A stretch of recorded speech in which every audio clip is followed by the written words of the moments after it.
Rahim. Assalamu alaikum dear students. Open your chemistry books. Open the chapter number 2, Structure of Atoms, and today your first lecture of second term, and starting from the theories and experiment related to the atomic structure. आपने इसमें से क्या पढ़ना है? Theories पढ़नी है, experiment पढ़ने हैं जो कि एटॉमिक स्ट्रक्चर से रिलेटेड हैं कि आपका एटॉमिक स्ट्रक्चर जो है वो कौन सी थेरीज और कौन सी एक्सपेरिमेंट के बेस पर बना है. In a grade 7 you have learn about the structure of atom and subatomic particles. Grade 7 में आपने पढ़ा है कि आप स्ट्रक्चर ऑफ एटम के बारे में पढ़ा है और सब एटॉमिक पार्टिकल्स, एटम्स के जो सब एटॉमिक पार्टिकल्स होते हैं जैसे प्रोटॉन, इलेक्ट्रॉन और न्यूट्रॉन, उनके बारे में आप ऑलरेडी जो हैं वो पढ़ चुके हैं. You have also learned the distribution of electron in a shell KLM only using 2n square formula. कहते हैं कि आपने ये भी पढ़ा है कि इलेक्ट्रॉन शेल्स में जो है उसकी डिस्ट्रीब्यूशन कैसे होती है और उसका फार्मूला भी है 2n स्क्वेयर है और डिफरेंट शेल के नेम हैं KLM जो हैं उनके नेम दिए हुए थे. कहते हैं आप ये भी पढ़ के आ चुके हैं. In this section you will learn about the theories and experiment related to the atomic structure. अब आपने इस सेक्शन में क्या पढ़ना है? थेरीज और एक्सपेरिमेंट्स के बारे में पढ़ना है जो कि एटॉमिक स्ट्रक्चर से रिलेटेड हैं कि आपका जो एटॉमिक स्ट्रक्चर है वो किस तरह से एक्सपेरिमेंटल थ्रू जो है वो किस तरह से डिस्कवर हुआ, किस तरह से उसका स्ट्रक्चर जो है रीड किया उन्होंने थ्रू एक्सपेरिमेंट एंड थेरीज से. Page number 31, Rutherford atomic model. First आपके पास है Rutherford atomic model. In 1911, Rutherford performed an experiment in order to know the arrangement of electron and proton in atoms. कहते हैं कि Rutherford ने एक experiment perform किया 1911 में जिसमें उसने arrangement of electron and proton के बारे में बताया कि एटम के अंदर जो है वो इलेक्ट्रॉन और प्रोटॉन किस अरेंजमेंट में अरेंज हुए हैं. Rutherford experiment. अब उसने क्या एक्सपेरिमेंट किया? Rutherford bombarded a very thin gold foil about the 0.0004 centimeter thickness and with alpha particles, figure 2.1.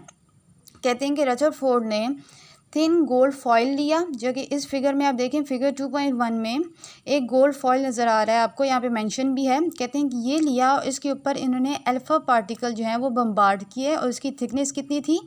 इतनी थिकनेस उन्होंने बताई हुई है कि इस गोल्ड फॉयल की थिकनेस इतनी है, यानी उसकी मोटाई कितनी थी? 0.0004 सेंटीमीटर उसकी थिकनेस है.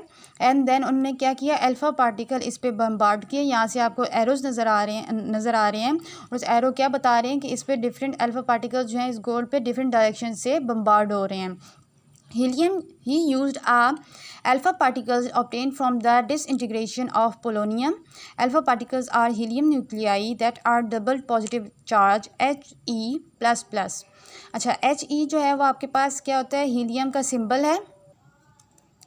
तो उन्होंने क्या किया कि अल्फ़ा पार्टिकल जो हैं डिसइंटीग्रेशन ऑफ पोलोनियम से उन्होंने लिए और अल्फ़ा पार्टिकल्स आपके पास बेसिकली हीलियम न्यूक्लियाई होते हैं. हीलियम न्यूक्लियाई मतलब कि आपके पास जो हीलियम एलिमेंट है उसको जब डबल पॉजिटिवली चार्ज आयन में कन्वर्ट कर देते हैं तो उसको हम हीलियम न्यूक्लियाई कहते हैं. उसके ऊपर चार्ज क्या है? डबल प्लस दिया हुआ है, यानी कि उसे डबल +2 अब भी आप कह सकते हैं और डबल प्लस भी लगा सकते हैं उसके ऊपर. तो हीलियम न्यूक्लियाई जो हैं बेसिकली वो अल्फ़ा पार्टिकल्स हैं वो बम्बार्ड किए उन्होंने गोल्ड फॉइल पे.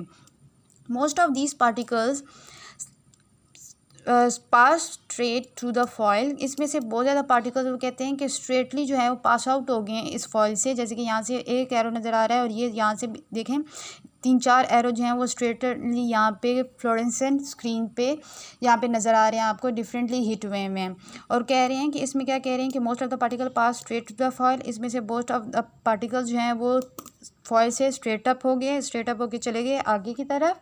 ओनली फ्यू पार्टिकल्स वर स्लाइटली डिफ्लेक्टेड. इनमें से कुछ पार्टिकल्स जो हैं वो स्लाइटली डिफ्लेक्ट हो गए हैं, मतलब कि यहाँ से टकरा के सीधा नहीं गए बल्कि वहाँ से डिफ्लेक्ट हो गए हैं, मुड़ गए हैं वहाँ से.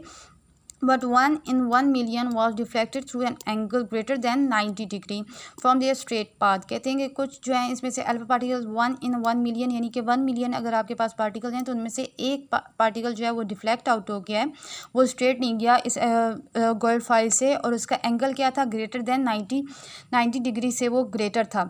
या और अपने स्ट्रेट पाथ से वो डिफ्लेक्ट हो गया, यानी कि उसने अपनी डायरेक्शन जो है वो वहाँ से चेंज कर ली। Rutherford perform a series of experiment using thin foils of the other element, he observe the similar result from this experiment.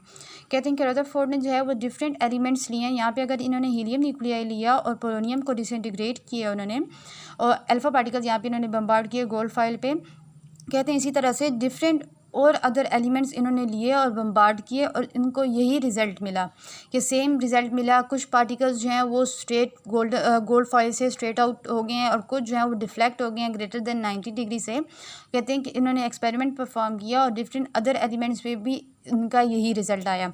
आगे देखते हैं further Rutherford Drew the following conclusion. अब देखें इनमें से फॉलोइंग कंक्लूजन, इस एक्सपेरिमेंट से हमारे पास क्या नतीजा उसने अखज़ किया।